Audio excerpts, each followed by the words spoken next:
My name's Chris. And I'm Christy. This is the Washing Up Podcast, and Queensland Week's over, thank fuck. Yes, where the bloody hell are we? Not in Queensland. Beautiful one day, boring the next. I'm going to come out there and say it.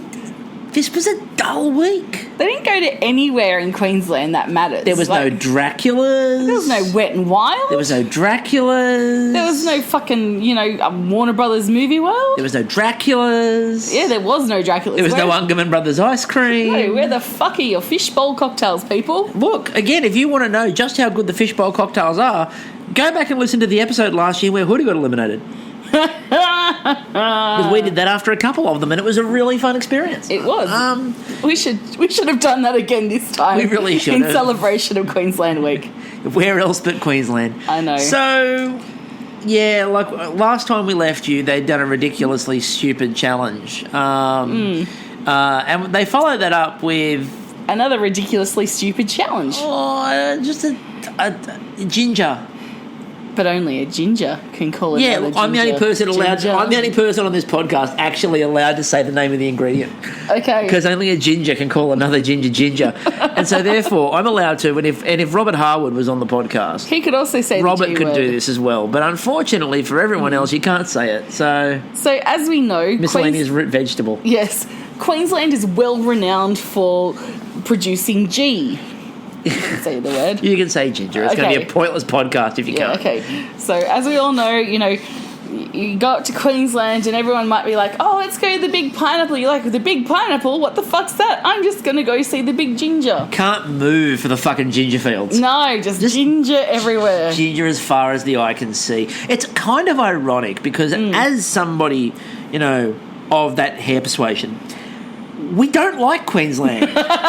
It's not our natural habitat. The UV index is a little too strong for your weak. Just because we're sensitive. Just because we're sensitive to UV, as Tim Minchin would put it. But yeah, there are many things that come to mind when I think of Queensland. Ginger's not high on the list. Look, for me it Bundaberg goes ginger beer. That's it. Yeah, and then for me it goes so you've got Dracula's and all the fun ride places. You've got the Gold Coast, the Meter Maids. You've got the Valley, Fortitude Valley, racism. Deep One racism. Nation, Clive Palmer, fucking a casino. Tacky furniture. Porpoise Spit. I keep going and I might be saying things like Tweed Heads, Currumbin Bird Sanctuary. all the surf clubs. And I'll keep going to list the local Coles and Woolies and IGA. Then pineapple. And banana. And then if we sped this list up for about the next 6 days, I might say ginger. I would only get there because I might say Bundaberg and then I might go rum, ginger beer. And that's the closest I would come. Like, I'm not... He said come. Oh, for God's sake. I am a 9-year-old. Okay, so... in a woman's body. So anyway, It sounds really creepy. Very creepy. So, ginger is apparently what we all think of when we think of Queensland. And most of the ginger in Australia is grown in Queensland. Which was lots of nodding was following that. Yep. You know who loves ginger? Racists. Now... Just presume. Now, before they even got to that point, we missed out on a trick because at the start of this immunity challenge, they walk into a lovely building. Yeah. It was a grand building. Grand Old Opry. No, not quite. It was a dairy farm. It was a dairy farm, and you never remember what the dairy farm was called? Oh my God, the bell tower. It was the bell tower. Bake Off people. Thank you for leading me on because I'm going, Grand? It was a fucking shed. But everybody who's a Bake Off person. The bell tower. So it didn't look like anything like James's biscuit. It looked a lot closer to James's biscuit than the actual bell tower did. Sorry, James, we love you. We love you, James. But yeah, the bell tower was apparently shrunk down into a dairy farm, and let me just say right now, it's the most comfortable Billy's looked all series. oh, look, she looks like she was in her element. You know, she has Totally. cows to talk to. I mean, here we were joking the other few weeks ago about Billy just leading in some cows, and she's like, There they go. She's like, I can't bring the cows to you. It's not fair to the cows. I'm going to bring you to the cows. Exactly. It worked beautifully for her. Surprised we didn't go to Billy's dairy farm itself. You wouldn't have been allowed in the door because, you know, they would have had to allow her to speak. And we'll get to it in a minute. Billy was allowed to interact with the farm and was allowed to walk into the bell tower. Don't get me but started. That's about as much as she could do. So, and as they were walking in, Abby... And we're going to hear a lot about Abby in this episode, and she didn't do that much, but by God are we going to hear from her. And Abby's walking in, and she looks around, and she goes, it's like the opening to The Sound of Music. The hills are alive with the sound of Abby. Beautiful. The commentating for 1,000 years. Beautiful. I can't go up that high, so we'll just stick there. I could, but I'm actually going to do it. But See, no, let's not. So, what you everyone. need to understand is, first of all, Abby referenced The Sound of Music. Second of all, she said the word beautiful a lot. Every second word out of her mouth. Now, we know that we've said this before, and Abby says beautiful a lot. This week, it's become more than a trope. It's every second word. There was a sentence she said the other night where she said beautiful 6 times in the sentence.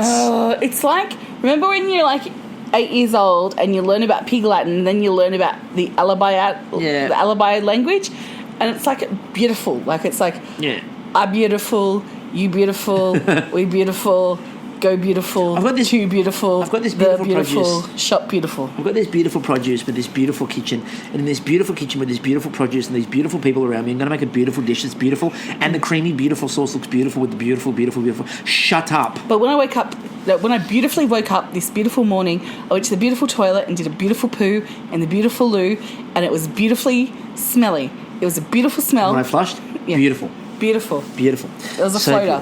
Beautiful floater. It was wonderful because it was beautiful. Absolutely beautiful. So, I mean, look, beyond beautiful, look, part of the other problem is that the reason why Abby gets so much screen time, for everyone wondering, well, why do they keep giving her screen time? Because Tim's gone. Well, one, but two, Abby speaks in Masterchef cliche.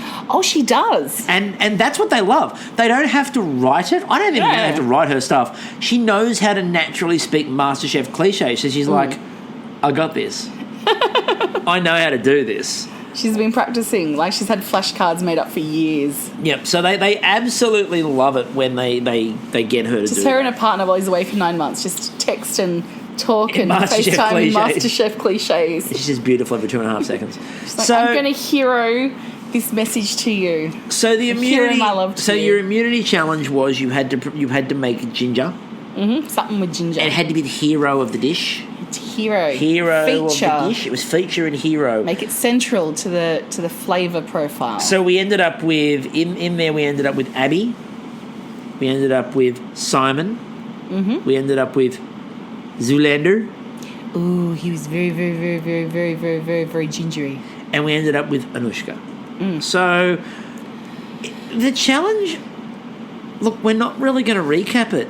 It was people boring. Cooking with ginger. And anyway, Anushka made dumplings, and they were really well received, and that got her through to cook against the professional. And I believe at this point in time, I tweeted out, no offence to Anushka, but my money's on the professional this week. Now, before we get into the Anushka and the professional, we need to rewind back. Go. To the point where, the MasterChef judges turn to Billy and basically say to her, Billy, what would you cook? She goes, oh, well, I'd use the ginger, and literally Matt turned away to do something else, and Gary and Georgie just saw their minds switch off because they gave no fucks. It's like, it's so fucking obvious that they just love Matt. In fact, I tweeted out that I presume at this point Matt and Gary have just, not Matt and Gary, George and Gary have just gone, I wonder what Matt's doing. I wonder if Matt would like a dairy farm. I wonder if Matt likes cows. does Matt like ginger? I bet you Matt likes ginger, and he'd do the best things with ginger because Matt's the best and he can only do things with ginger, and I love Matt Sinclair so much. And I'd like to, like, rub myself in ginger and then have Matt Sinclair lick it off me. Like, I'm just so in love with Matt Sinclair. It is kind of how it feels. So... who are you? You're not Matt. I don't care. Oh, look, you're just a woman who won. Have you got a vagina? Did you win Masterchef? I give no shits about that. No, they don't. So... Where's your penis? So let's get on to... It's not a valid win if you don't have a penis. Let's get on to a... That feels like someone's Twitter bio. Anyway... How can your weak girly arms lift that MasterChef trophy above without your a penis head? to prop it up. Exactly. You need a third leg. So Anushka goes through against the professional, and you had to pick some form. They had all the different cloches set up with all these different fruits and vegetables. And this is the point where I lost respect for her. So Anushka, first of all, the drinking game works because pineapple. Drink away, people. And I'm like, oh, good, this will be great. What's she going to make with pineapple? And we were all joking around on Twitter going, you watch her fucking make this into a layer cake. And we're like, oh, no, she won't do that. So that's good. So anyway, and then Anushka turns around and goes, I'm going to make a layer cake. And Billy looks at her and with the most innocent, sweet face possible goes, have you made one of those before? And Anushka did everything not to jump out and go, every time I cook. This is the point in the competition. You're coming down to the halfway mark. Tonight we got to the final 12. It's time to start pushing yourself. You had nothing left to lose in this competition, Anushka. This is the time for you, for everything that you've been practicing in the house, to actually give it a whirl and see if it works, because there is nothing, literally nothing on the line. And you might not get an immunity pin. Who gives a shit? You've got a chance to just experiment with... fuck! And the thing was that, like, there were a couple of people actually on Twitter who were complaining about the fact that everyone's picking on Sandeep for cooking the same thing over and over again. Yep. And went, where's everybody picking on Anushka? And then if you looked at Twitter, literally everybody was going, not a fucking layer cake. No. And there were people who love Anushka who were going, we're actively cheering the professional on here because... Yeah. This is ridiculous and this is stupid. This wasn't a competition even when it was served up to the judges. George was like, I wonder who did this. And they all just looked at it and they went, well, we know that's Anushka's because it's a layer cake. Matt's face was like, what the fuck? Like, his face just... even if it was tattooed on, it wouldn't have mattered. A blind person could see. They were genuinely... His face said, what the fuck? They were genuinely disappointed. And as they said, it's not horrible. It's not particularly good. It's a layer cake. It's not really inventive. It's just not really what you should be doing at this point of the competition. No. They were really disappointed with it, and I don't like it when I agree with them. Yeah. But I agree 100%. Everything they said was perfectly right about this. She gave no competition to the visiting chef. In fact, the visiting chef should have just gone, you know what, I'm just going to shit on a plate because I think that'll... I kind of thought, though, they missed a bit of a trick because they went with... Just put a pineapple ring down and speak poop in the middle of it. You're very poop-focused tonight. Anyway... Some people call me say that I'm full of shit. I like to say that, I'm never full of shit because of the verbal diarrhea that just spills out of my face. Hashtag felching. So,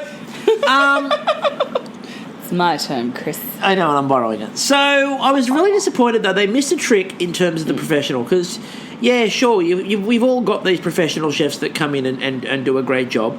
Yeah. But with so many tropical shirts this series, where was Ian Huey Hewitson? Oh, my God. Mr. fucking Trick right there. Like, healthy, wealthy, and wise himself. Oh, bring him on. Oh, that could have been incredible. I mean, I know he hates these shows and has said frequently, these people aren't cooks. They're basically just glorified reheating. He has. He hates reality cooking shows. Yeah. He hates any food television show. He doesn't think that anybody on food television shows are worth any time at all, which is kind of interesting given, Huey's cooking adventures. But I don't understand it, but, more power to him. That may be the reason we didn't see him on the Queensland Week. I was mightily impressed, though, that... all week we haven't seen anyone vary from a white male chef. Oh, that's been great. It's been wonderful. Right. I was worried. Really representing Queensland. I thought at one point they had a chance to, but thank God they didn't do that. Yeah. Queensland, well, we use the flavours of Southeast Asia, but don't you fucking feature anyone that's not white. So, yeah, we then moved to night 2, because fuck night 1, it was really boring. Yeah, oh yeah, if you couldn't fucking tell, the professional one. The professional one, and it was the easiest win I think I've ever seen. I was pissed off for the other 3 contestants, who was it? Even fucking Zoolander Derek, who would have at least given it a red hot go. And she's just gone, well, fuck it, I'm just going to make a layer cake. Exactly. Like, that's just now, piss poor. Now, night 2 is interesting because night 2 features, obviously, Matt Sinclair and features Australia's national treasure, not Maggie Beer, the other one, the nicest woman on the planet. The one and only friend of the podcast, friend of the show, friend of everybody, really, Elena Duggan. Now, Elena tweeted. Now, originally we had planned to have her on, and this is not a joke. No, we had for planned. About the last 3 weeks. We've worked out with Elena about getting her on tonight because she said, "I'm going to be on. I can't tell you what for and when and what I'm doing." Yeah, and we're like, okay, well, let's wait till we know that you're coming on. Yeah. And then she's like, yeah, okay, that should be great. Yeah, exactly. So we're like, okay, so we're waiting, and the plan was get Elena on to talk about this. Now, I'm just going to read her tweet from last night. Yeah. Who needs captions when you've got contractions? I might be a bit distracted during tonight's episode, friends. And all I can say is, you don't have to pretend your house is shrinking. Yeah. Okay? You could have just said, look, I'm not really interested tonight. I mean, gee, that's of all of the reasons I've ever heard anyone say they don't want to come on their house is contracting around them, which is, I'm sure, what she means. Contractions. Because that's got no other kind of appropriate connotation to it. In any other context. Issues with the contract? I presume she's doing a lot of mathematics. Did you send getting into contract? Did you send a contract to her? No. Because that might have been what it is. She shunned the contract. I don't know. Shun. I don't know any other meaning behind that. I can only assume that that's what it means. Yeah.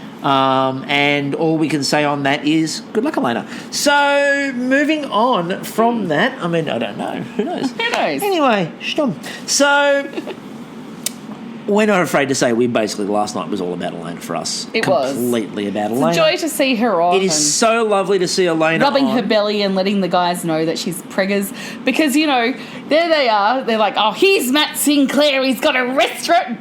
Whoop-de-doo for Matt. Whoop-de-doo for Sinclair. He's on the Queensland ad. And then she's... From TV to tosser. And then gone to Elena, so what have you been up to? And she's like, oh, well, I'm on My Market Kitchen. No. What have you been up to? You got married and I'm just waiting for Elena to go, oh, that's right. As a woman, my only function in this life is to reproduce. Here, I am pregnant. like, oh my God. When you said I've been baking, I've got a little bun in the oven in my head. The first thing, knowing Elena, my first thought was, gluten-free? Well, I presume if the bun's in her body, it's gluten-free. So yeah, it was wonderful to get to see Elena on TV. I'm not I didn't care at the start about Matt. Oh, I did later on, but I didn't at the start. Now they had to pick their team captains, and this is possibly, I'm going to go out on a limb and suggest, the worst selection of team captains in the grand history of MasterChef Australia. Now, one side we know was absolutely useless in Joe. Yeah. We know Joe is absolutely useless. And without his borrowed nonna to look after him, that was always going to be a problem. The other side, we suspect he's not a good leader. We can't confirm that necessarily. This is my take on Waleed. He is a gentle soul, probably a deep thinker, lots of observations, sees a lot of what's going on around him, and takes a little bit of time to kind of get it. Now, when you're working on coaching leadership skills, one of the key things is to understand that there is not one type of leader in this world. Nope. And shouting at them and, like... Hey, he suffers from stress. Let's yell at him. It really just doesn't fucking work. So the challenge was barbecue. Oh, yeah, let's get to the challenge. So Matt Sinclair was mentor for Waleed's team, and we'll use the word mentor quite incorrectly at this point in time. Elena was the mentor, of course, for Team Joe. Yes. And I've really felt quite sorry for Elena. But anyway... I, honest to God, think if Elena and Waleed were paired up, it would have been a really good match. Now let's get to the whole crux as to why Joe's team goes home, goes into elimination. Because there's one main factor. Prawns. No, there's one main factor. Joe. No. Simon and seafood. Nope. Okay, what's the main factor? Because I'm listing a whole lot of them. Green aprons. Oh, yeah. Right, that's why all that shit happened. Green aprons. Green aprons. All right, you're fucked. Seriously. Can the producers rest the green aprons for a bit? I'm surprised they didn't have maroon aprons. Get it? Because, like, it's... Queensland. So, yeah, red and deep red. Yeah. Redneck.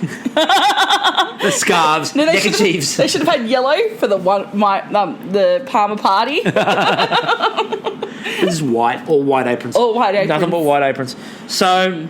It was really good to see that. Now, they started off and Joe was clearly trying to work out how to work pasta into the barbecue. Look, my nonna hasn't taught me this yet. You mean your girlfriend's nonna? My nonna hasn't taught me this yet, but I'm sure there is a way that we can cook pasta on a barbecue. No, Joe, there's no way we can. What if we just... Joe, no. No, Joe, no. But my nonna would. No, Joe, no. No, Joe, no. So... No, Joe. So they decide to go off. They break up into their teams. Steph, they planned all their dishes out in a weird way. Can I just point out, because I didn't see it mentioned last night, it was really unusual the way they planned it out. Both teams stood at benches facing each other. Yeah. And planned out their dishes, like looking at it. I'm like, it was so weird. I'm like, who came up with that staging? That was that was unusual. Because they were, of course, at a surf club. Oh, yes, it was a surf club. The best surf club. The bistro. It was the Noosa Bistro. Yes, and as we learnt, both Matt and Elena had a history at Noosa. Elena actually went there a lot because of her grandmother, and they'd walk down to the beach. Elena probably learnt to swim there. Matt, however, was a typical white male, just came along and just used it for his pleasure. I mean, I'm just very anti-Matt. I'm finding anything. No, it was lovely. His family would go there on family holidays. Just... Anyway, I need to dial it back because you need to dial it back because I'm about to dial it up. You've got to come from a position of distance, Steph. Okay, you can't start at 11 because we've got nowhere to go. No, we see that on RuPaul's Drag Race all the time. The queens that come out to lip sync for their life and they start at 11. Doesn't work. Doesn't work anyway. At the end of it, they're over it. Now, you know who else was over it?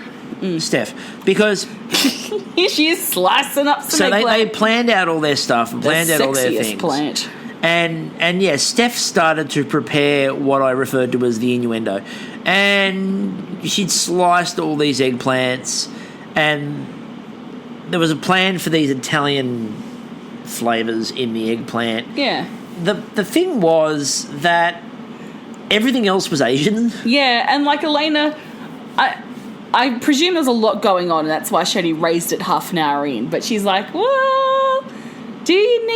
will the Italian go with the Asian? She said if you order Thai, for example, are you then ordering... a lasagna to go with it? Yeah, you're getting an Italian salad to go with it. He goes, well, no. And she's like, well, what should you possibly do then? So he goes over to Steph and goes, so we're going to need to dump the eggplant.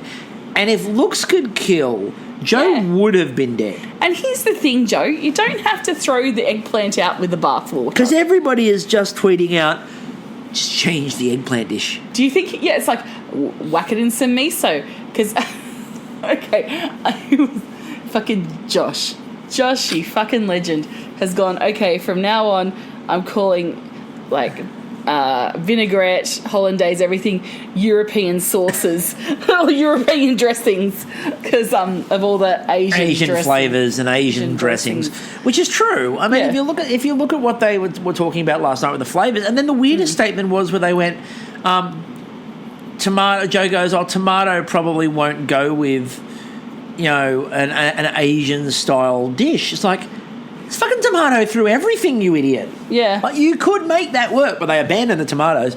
But they went with the eggplants, and then Elena took Steph into the kitchen.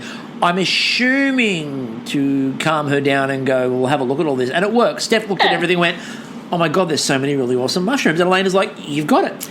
I am disappointed that Steph missed a trick.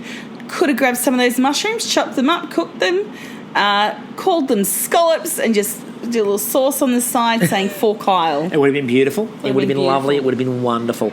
Yeah. Now let's talk more about the idea of what the different styles of leadership, because as you said, there's not one style of leadership. No. So let's address the two of them. So Elena has a very caring, nurturing, educational style. But she's assertive and firm too. Yes. She's not giving them a free pass, but she's prompting them to think. Lots of questioning. And introducing ideas for them to ponder and then get their heads around. I recognise a lot of working with lower ability students in the way that Elena asks questions. Yeah. You want them to get to the answer, but they're not going to get to the answer by themselves. You need to guide in the direction, but don't give it to them. They need to get there. And the way that Elena does that is it's very warm and comforting. But at the same time, she, when Joe fucked up later on and didn't have people on the pass, and she's like, Joe, you need to get people on the pass, you need to tell people what you need. Who wants to be on the pass? And Elena's like, no, you pick them. You say who it is and give them and what they're doing. And then Joe's like, who would like to go? And you could just see Elena looking at him like, oh, God. So the problem is that was one form of leadership. And again, Elena, I thought that mentoring style worked fairly well. It was a mentoring style. Yep. However, Hopcroft really reminded me of Michael Scott at this point. Sinclair. Oh, you keep calling him Hopcroft. Who the fuck is Matt Hopcroft, and why do I think Matt? I don't know. As I said, there's a Matt Hapcroft who's apparently an Australian dentist who's so famous he has a photo. Oh, with his face? I don't know. He's a dentist. You can't really see his face. But yeah, for some reason I like when you rename people, and you've renamed him completely. But Matt Sinclair... Just the anger. Matt Sinclair, his leadership style was to scream at Waleed. Oh, my God. And bully Waleed. Look, you need to be a captain, you need to be a captain.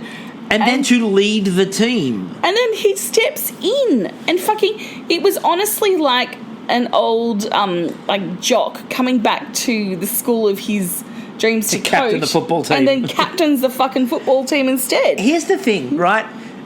Now, Waleed, why are you captaining? Captain Waleed, captain. Now both... Waleed, okay, people, I'm the captain now. Now, both things can be true in this statement. First of all, Waleed, not a very good captain.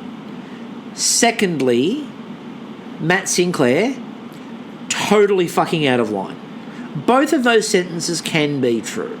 Like when the judges asked him, is it bringing back memories? You could just see him going, it's exactly like I remember. Oh, I remember. I'm still in the days. And he said to the guys, you only get to do this once, and it's like, not you, mate. No, you're having a second go at it. Yeah. But what I was worried about last night was, and we tweeted it out on the Washing Up account. I was worried that Matt was going to bully Waleed into the corner and then get the credit for giving him the pep talk to come out of it. Sure enough, cut to Matt in the corner giving him a big pep talk and then Waleed coming out of it. But what's quite interesting is when he was getting praised for actually being a captain, it was just the judges around him. Matt Sinclair was nowhere around. Now, what we have skipped over, by the way, and we're not going to mention it in too much detail, because if we mentioned every time Abby said the word beautiful, because Abby last night, and whenever they need a quote, they cut to Abby, and once again, just the word beautiful every 2.5 seconds, and it never ends, and who was it that described something as beautiful in the other team? Oh, it was the steak. Yeah. The steak was beautiful. I was just waiting for Abby to go, oh my God, it's beautiful, it must be mine. has been my favourite part of watching the last couple of nights. Every time someone said the word beautiful, Christy's done this Stalker Abby impression of, it's beautiful, it must be mine. Yes. So, yeah, we've had a bit of again, Abby, the other thing that Abby did last night, which was annoying me, was when she went, Matt's almost like the captain today. I was like, we know that's a problem. Yeah. That's a big problem. So they had to make... Almost like the captain? So they had to make... to get to like the captain? I don't even think that's a simile going to get to there. what they actually had to do. They actually had to come up with barbecue... food based off the barbecue dishes. Yeah. And when I said about that idea of them bullying him to the corner and then talking his way out of it, the Masterchef account literally 2 seconds later shared nothing like a good old-fashioned pep talk to get the barbecue challenge fired up with a thing of Matt and Waleed. And I'm like, there we go, we're trying to rewrite the history. So, both sides did prawns. Yes, they did. For one side, cooked them quite well. Yep. That was Waleed's side. Joe's side, on the other hand... well, here's your problem. You had a green apron, that shit. You got Simon on your team. Simon made a couple of statements again tonight about really liking seafood, and seafood's kind of one of his things. Look, I'm so sure he's been cursed by Poseidon. He's the fucking Odysseus of this season. Just trying to... Every time he thinks he's getting his way home on MasterChef, Poseidon. blown back out to the ocean. Wait till he finds the sirens. Not today, Odysseus. Wait till he finds those sirens and their siren song. Dear God, like I was kind of disappointed that like while he was cooking tonight in the challenge near that water at the beach, that he didn't like just suddenly just turn and just start swimming. Yeah. Where's he going? I must find the freshest seafood. Or as he's like peeling the prawns, a giant trident comes out and pierces him in the back. This is how you do it. So. It was really... the prawns were the difference, and the green team fucked up their prawns. Derek nearly fucked up the lamb. Yeah, but, Mr. Zoolander nearly fucked up the lamb. I hope I haven't overdone this lamb. He did. He did. But he didn't overdo all of the lamb. And that was the issue, that all the prawns that were served were not butterflied properly. They were horrible. They didn't open up. They were really closed, and they were very... You could just see them, like, falling apart like powdery. Yeah. They didn't look good. So, overall, that was enough. They said the rest of the team, the green team's dishes, were actually quite good. But that wasn't enough. So, the green team goes into elimination. You could just see Steph going, not again. Ben. Well, Ben. Okay. I would say you could see Ben. But you couldn't. And there was one point last night where Ben actually tweeted out, I went to the fridge and opened the door. Thought that might get me some airtime. They cut it out. You saw everyone, like, there's, was it Nicole on the steak, and then, like, Simon doing stuff, and everyone's doing stuff. I'm like, where's Ben? And I think I saw him next to the prawns, so, did you have anything to do with those prawns, Ben? Maybe that's the problem, is you had nothing to do with them. No. He was just advising the prawns on what to do. Who knows? He may not have done anything. Trying to sneak up on another ninja. That gets us to tonight. Tonight. We're on the Gold Coast tonight. They missed a trick tonight because they weren't at fucking Dracula's, which would have been awesome. At least go to Ripley's, believe it or not. So that would have been fun. Just saying. What I didn't believe was they sent a mail home. Believe it or not, I don't believe it. So tonight was the skills challenge, which was, I was going to say interesting, but in reality, while they said, you need to use the stuff that you shell and the stuff that you cut, I can't help but think what they were actually doing was getting prep done for the kitchen for free. I kind of feel like MasterChef just loaned out their contestants for free prep work. Now, something we learnt again tonight, and we forgot to mention it about the Tuesday night, is apparently Tessa Ketty has eaten everywhere in Queensland. Oh boy, hasn't she ever. It's like... Every time they go somewhere, you've eaten here, Tessa? Oh, yes. And she knows it. Like, she's like, the bug rolls? Yeah, I've had a few of those. I think I've had 5 in a sitting once. Nice. She's eaten everywhere. Now... I kind of feared for Simon tonight on the grounds of they basically put out last night that part of the challenge was filleting fish. Now, I was just waiting for him to, we suggest a putter. You have chosen 9-iron. Like, he just brings out a fucking butcher's knife. Maybe we suggest feather touch. You have selected power drive. Your fish is in parking lot. It's true. I mean, part of me's going, I'm making fun of him. He's probably going to fillet it perfectly. And lo and behold, he goes, I think I might have been a bit heavy-handed on that one. Cut to the fish version of Alanis Morissette's debut album, Jagged Little Pill. Jagged Little Fish. Jagged Little Fillet. And... Jagged Little Fillet. There's the episode title. So it was Jagged Little Fillet, and it was clearly fucked up. You fillet, you don't learn. You peel, you don't learn. You would think desperately that maybe Simon in his downtime, because as the Masterchef account told us the other night when I suggested that maybe they'd done some reshoots, they cook all the time at home.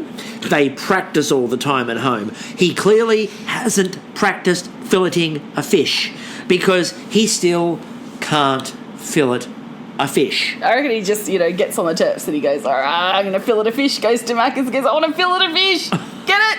Filleting a fish. Da-da! So Simon... Dad joke. Simon has no ability to fillet fish whatsoever. But you know who does have the ability to fillet fish? Nicole? Steph. Oh, and Steph, yes. Steph did good. I'm going to say straight up, I was so pleased tonight with Steph's general evening, which ended early, which is good. Yes. So Steph just... Keep doing that. The prawns, peeled them all perfectly, deveined them perfectly. Yeah. The fish was filleted to perfection. Mm-hmm. There was no chance she was going to have to cook again. Mm-hmm. It was go stand with everyone else. Go, Steph. It's so nice to not see you have a night of anxiety and stress. Yeah. We are genuinely thrilled with that. I thought, again, Tessa Ketty, also did an amazing job of her filleting. Was Tessa Ketty? Oh, yes, she was. Yes, that's right. She saved. Tessa Ketty was there. Tessa Ketty was saved.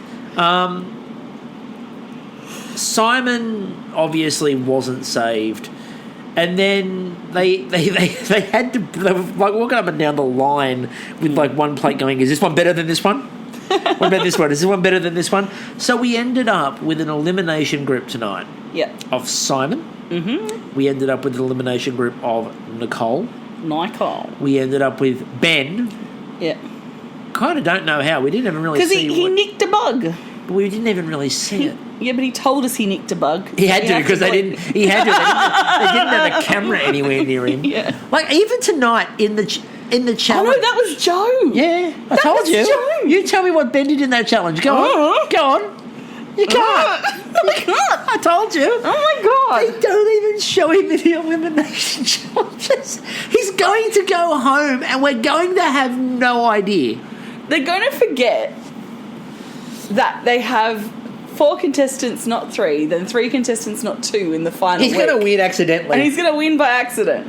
But they're going to accidentally have him win. It's just going to happen. They go, and the winner is... Ben? The winner is... Who? And they're like, oh, we voted all your dishes down, and we just sort of... Yeah. Oh, that's awkward. Who are you? You, Ben? Do we have a Ben? Who are you? Who are you? Who are you? Who is this guy? What's he going to do? So... I am not throwing away my bug. I am not throwing away my prawn. Yo, I'm just like a snapper. I'm young. Go on. I'm young and not a rapper.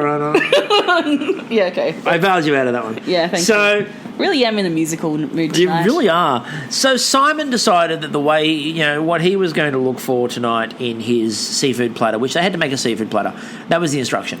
Make it nice. Gotta put a snapper on my seafood platter, but I'm not throwing away my prawn. Okay, keep going. Sorry. Anyway, so Simon decided he was going to use Southeast Asian flavours. But he got more specific and said Thai later. Well, after he'd said he was making a tom yum. Yeah, I think he was just narrowing down. And after Josh had gone ballistic. Yeah. He's pulled out the Google Maps. He goes, okay, Asia. Oh, Josh is a bit peeved about that. Southeast Asia. Josh is like, closer. more specific. He's like, Thailand, better. Now, if there's one thing we both know is that you can't have a seafood platter without a tom yum soup. Nah. It's just the first thing I think of when I think seafood platter. I think tom yum. Because it's like, do you want your lobster mornay or tom yum? Oh, tom yum it every time. It's what I really want. I don't know if sarcasm's coming through. I don't want my lobster tom yum. I really don't want it tom yum. So Matt came over and spoke to Simon about his prawns and went, look, you've had a bit of an issue with seafood, and like last night, not to say too much, but your prawns fucked everybody over. Yeah. So how exactly do you think you're going to fix the prawns? I think your problem was, and Matt starts explaining to him what he thought the problem was, and Simon basically goes, or I could do something that isn't what you just said to do. And Matt Preston looks at him and goes, your funeral, dude. Seriously, whatever. And just walked away. And look, he redeemed himself with the prawns, which, great, well done, Simon. Good on you. Joe's explanation Simon's explanation of the prawns, why they fucked up, was he goes, I was trying to make a lot of them. I'm only going to make 4. Oh, yeah. Well, it's a group challenge. You probably shouldn't have bulk cooked them then if you couldn't have done it properly. But anyway, be that as it may. I also think it's interesting that this week they're clearly sponsored by the thugs in the bug industry. I know. Like, how many Moreton Bay bugs can a Moreton Bay bug? Unless you're Simon, who of course called them a Balmain bug and nearly got shot. Oh, they're not those shitty Sydney bugs. Oh. There is actually a difference between the Moreton Bay There bug is. and They the look Sydney. very different. They do, and I like Balmain better. I've had plenty of both, and really do like Balmain bugs. Yeah. But there is something about a Moreton Bay bug. They're slightly bigger. Yeah. They're slightly bigger. But you didn't grow up. I know. grew up down near the fish markets in Sydney, where you could get Balmain bugs from near Balmain. It was literally across the road from where they were. I've had some really good Moreton Bay bugs. I mean, they're really. And my they're dad cooked them the best. You know what Moreton Bay bugs are? What? They're beautiful. This beautiful seafood. Beautiful seafood in this beautiful area. This beautiful part of the world. All these beautiful bugs. Oh, beautiful. So anyway, this beautiful episode continued on, and when I say beautiful episode, I don't actually mean it was a beautiful episode. Do you think there's just moments when Abby just stares into stares at a piece of food and goes, "You are so beautiful"? I imagine she does that every time the Navy come back to port. Sings to the ships on the way in. Can't you see? So we had everyone tonight preparing their dish on the basis of, seafood's quick. Yeah. And I'm like, this isn't going to go well for somebody. It's really not going to go well for somebody. So first of all, we got Simon's plate up, and they were worried about his prawns, and he got them right. So, yay, good for you. Nicole did a complete Japanese-inspired. I thought that was good. It looked really good. The tuna looked great. I'm not the biggest fan of all the tuna, but the tuna looked great. Yeah, and her popcorn prawn was She was worried about that. And again, Nicole, you need to learn the one lesson that's very important. Don't tell them. Yeah, just have the confidence of a middling white man. You'll be fine. Exactly. A mediocre white man. Just think like that. You'll be fine. 100%. It's getting me through life. So... You're not mediocre, my love. You're above average. Yes, above average. So we had, Nicole's dish looked really good, actually. I'll give her a lot of credit for that. The Japanese-inspired setting was really good. Yeah. Ben presented his plate of food, and look, there were a couple of issues with Ben's. Yeah. Wasn't really spicy or zesty. He went with Mexican themed. I did say that was a bit of a brave choice. I think what you missed a trick, Ben, is you didn't serve it on a sombrero. Yeah, if you'd have just pulled out a sombrero with and a served it tortilla. around with if you had made the entire seafood platter fish tacos. Yeah, if you just maybe a sombrero upside down in the centre, like a fishbowl margarita, they would have understood it's Mexican then. Nacho cheese in the top. Nacho man. I want to be a nacho man. But they were a little bit worried about Ben's until they saw Joe. So Joe... Okay. Ben really is the Stephen Bradbury. He really is Stephen Bradbury. Bradbury. He's Stephen Bradburying this 100%. Joe's dish, it made me look tan. It was pale. it was really inspired by Queensland. Like, they all might be actually tanned on the outside, but on the inside it's all very white. Except for the traditional custodians of the land of Queensland. And here's the interesting part. Paying respects to those elders. Here's the interesting part about this. Joe even sensed he was done. Joe walks up and they're like, how you going? He goes, it's not a very good cook. My snapper, done snapped. I'm kind of worried about it, but, we'll see what happens here. And they all tasted it and they just looked at each other and they went, I feel so bad for him because it's one of those nights, really, isn't it? There was no question over who was going home, but boy, did they try to make it feel like there would be. But there was no chance that it was anyone other than Joe. Joe was always going home here. We have to comment. He's going on a culinary journey around Italy. And Joe, as in Joe Kendry, the one and only, has said, I'll book it for him. And I said to her, you do need to book 2 seats. One for him. One for the borrowed nonna. Got to use the borrowed nonna. So that was Queensland Week. Now there's a masterclass. And we say now there's a masterclass. We're currently watching George smoke something. Yeah. Which would look... If he was smoking something in that sense, it would make a lot more sense for his behaviour over the course of the year. I'm just watching for Larissa and Stephanie here. There's lots of smoke involved. Just worried that they're going to have a bit of PSD from the fire on the weekend. There's a rather large plate with a little amount of food on it. Oh, but at least he's using a plate, not a fucking slate. Is it a steak tartare? It looks like a steak tartare. Yeah. That is a ridiculously large... Oh, God, he's got the tweezers out for the micro herbs. So if you're watching this at this point in time, you'll know exactly what we're talking about.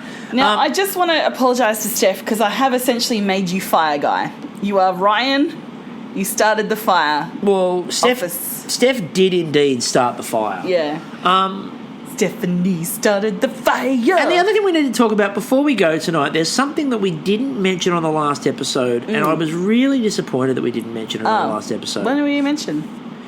Well, they were talking to the chef that set the challenge the other night, the ridiculous You Must Remember Everything challenge. Yes. There was one bit of information that he let loose that amazed everybody, and we forgot about it. We need to talk about the Culinary Olympics.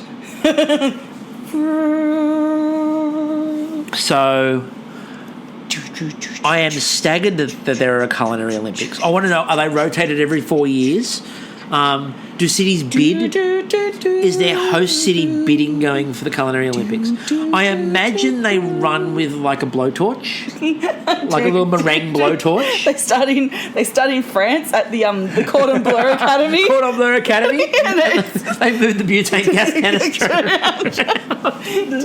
It's a relay, except for when they get to England, because Mary Berry won't let anyone near it. Must be using ovens. So there's one guy they've got to just light a gas oven and run with the gas oven. But it's when they get to Japan, it's a hibachi grill. Perfect, 100% perfect. And in Korea, of course, it sets up a Korean barbecue. They just run with it. So that's got to be the opening of the culinary. Now, the opening ceremony of the Culinary Olympics, you can only imagine. Yeah. They have to take the oath, which I believe is probably reading the front cover of a Stephanie Alexander book. And then, now the events. I am really intrigued to know, and people of Twitter, feel free to suggest to us events for the Culinary Olympics. We'll put a couple forward. Synchronised flambeing. Oh, got to be 100%. That's a skill in itself. I think the 10 and the 3 metre rather than the springboard. Yeah. The 3 metre and the 10 metre sous vide. Yes. The 100 metre noodle. The 100 metre noodle. I'm going to roll it out. Yeah. No, I like the idea of the 3 metre and the 3 metre, the 5 metre. Yeah. And the 10 metre sous vide. Mm-hmm. And what you've got to do is you've got to manage to drop the bag into the sous vide from distance. The Dick Teflon. Yes, the Dick Teflon. The Dick Teflon, which is like 10 things using like Teflon coated 100%, yeah. Pans, yes. So we've got that. I don't know, what else do you think they would be doing? The off-milk relay? Yes, the... Everyone going, is this okay? Is this okay? Is this okay? Is this okay? And when you find the one person who knows yes or no, that's your win. Yeah. The poaching, I don't know, the poaching throw. Like, it's like a hammer throw. And you've got to, like, toss the egg. No, I know it's more like a discus. So what you got to do is you put the poached egg in the water, and you get the slotted spoon, and you swirl it, and then you got to try to fling it to a plate across the other side of the room. Under the plate wins. Yes, it's like a discus. Mm-hmm. We need to run this. It can go alongside the Bake Off Commonwealth Games. Yes, it can. Bake Off Commonwealth Games and the Culinary Olympics, they can alternate every 2 years. Yeah, you know who's trying to make something an Olympic sport? George is really pushing for the tweezing. Oh God, the microherbs. The microherbs. We don't need the tweezing of the microherbs. It does. They're microherbs. Yes. You're right. You're 100% right. So. Oh, no. There's something else we need to mention before we go. Okay. Yes. You started on the chefs, right? Yes. This made me realise we have missed the first of the chefs this week. Oh, yeah. We do have to discuss this. So, Twitter. Yeah. What's your damage? Just engage in masturbation. There's so much thirst around. I'm really worried for everyone's sexual health. I'm worried that I'm worried that people are going to drown. Just rub one out, buzz one off. Just help yourself. You can't. Just RuPaul this in advice. Yeah, if you can't love yourself, how are you going to love someone else? Can I get an amen up in here? Amen. So thank you for quoting RuPaul. I think because I forgot. I'm worried that everyone's going to drown because it's deep. So I think in preparation for next week's Masterchef. Now I will point out in a minute to you who the first chef is next week because I saw it and it's not going to be a thirst trap. Just to let you know. Okay, good. It's Australia's national treasure. Oh, Maggie Beer. Maggie Beer. Oh, it's also the returning week, so everyone comes back to fight to get their apron to come back. Oh. So Maggie Beer and the returning apron. So Maggie Beer, I can't imagine will be that much of a thirst trap. Although a little bit older, a little bit bolder. Yeah. Some people go for brains and skill. Australia's national treasure. And we're going to need to stop this erasure of the sexualness of women over a certain age, it's okay to be we talk about, the grey fox and everything. Why can't she be a silver vixen? Yeah, I'm starting something. The silver vixens. Yeah, bring it on, old ladies. Older ladies. So I'd like somebody to tweet to Maggie Beer that Christy thinks she's a silver vixen. And she is. I'll tweet to Maggie Beer and tell her I think she's a silver vixen. I know you will, but that might hurt the Bake-Off side of the podcast later on down the track because she might think you're a stalker. So everyone thinks I'm a stalker. I've got a little bit of Abby in me. I do want to encourage everyone over the weekend, if you found yourself thirsting for random chefs that come on, just take a bit of me time, find a quiet spot or a noisy spot if that's your thing, and just hit the big O just in preparation for next week. Right there, you heard it. Hit Roy Orbison. If you can find a Roy Orbison album or a record or a cardboard cut out of Roy Orbison, just hit that. Is he called the Big O? Yeah. Oh, that's no. So was the horse octagonal, but anyway. Oh, if we're talking about thirst, he's a fucking I'm parched. That is, I'm not thirsty. That's just nah. That wasn't weird at all. Anyway, I'm going to suggest that's... Oh, no, not parched. I'm well hydrated. I do not need a drink of that. I'm going to suggest that's your lot for this week because Christy's going to get onto more thirst traps and we don't really need that in our lives. Hey! Okay, yeah. You're right. Wrap this up. Wrap this up. You're right. You're right. Wrap this up. All right. So hopefully in the not too distant future we'll be able to have Ms. Duggan on, once her contractual obligations are sorted out, obviously. Yeah. That's your lot for this week. Until next week, until Monday when we've seen Australia's national treasure back in the kitchen, along with a whole pile of other people. Yeah. I'm still Chris. And I'm still Christy. We'll catch you all then. Beautiful.